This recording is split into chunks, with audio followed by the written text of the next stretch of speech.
this company. Let me go across to Sucheta Dalal on this. You just heard from India's top cyber lawyer. You've also heard from a consumer rights activist.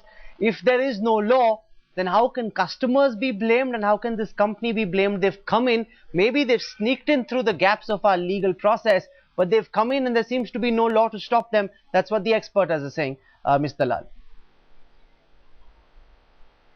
Okay, first thing, we tell consumers that if anybody is offering you extraordinary returns, and in this case it's 500%, in fact we tell them if anybody offers you a return which is 4 or 5% above a bank FD, you need to worry. Okay, because obviously there is something illegal about it.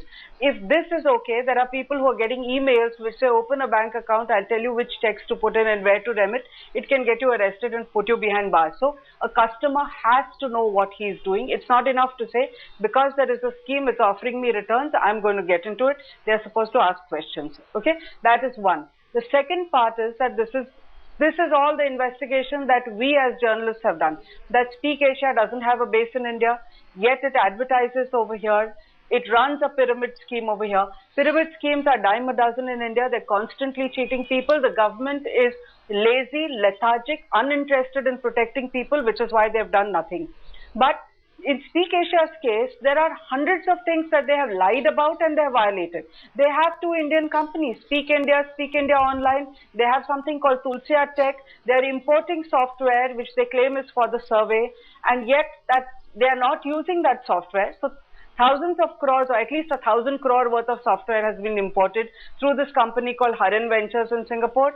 And yet, what are they using? They're using SurveyMonkey, which is literally a free software if there are 10 questions, and you pay a small amount of money if it's a little more. Our magazine uses it. It's an absolutely free or negligible cost. Mr. Khanna must respond to this. You're saying, what if no laws have been violated? But what if the company is lying every single claim that's been made? That we represent big MNCs, etc. All of that has turned out to be bogus. The company has officially come out and said we apologize for miscommunication. That's to say we've lied. Listen, Indian companies, whether they are small or big, have been lying when it comes to money. They do it every day in our market. And you see, there are millions of cases in consumer courts. Each one of them has a lie attached to the case.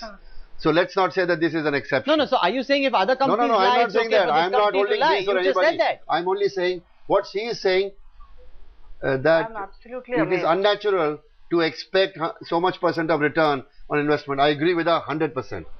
Nobody in his right mind should make the investment with the belief that I'm going to get a return.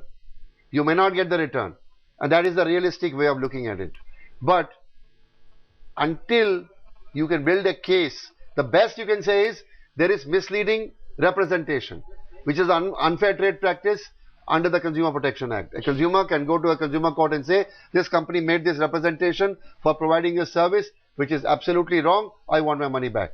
That is all it can do, in my view. Okay, let me go across but in this case, and take some calls from some viewers, because this is a story which concerns lakhs of people. Indian consumer courts cannot call a Singaporean company to answer because the payment is made through an internet gateway, not physically in the Indian jurisdiction. This is a story that concerns lakhs of people. There are about 35,000 people who are signing up every day according to some estimates.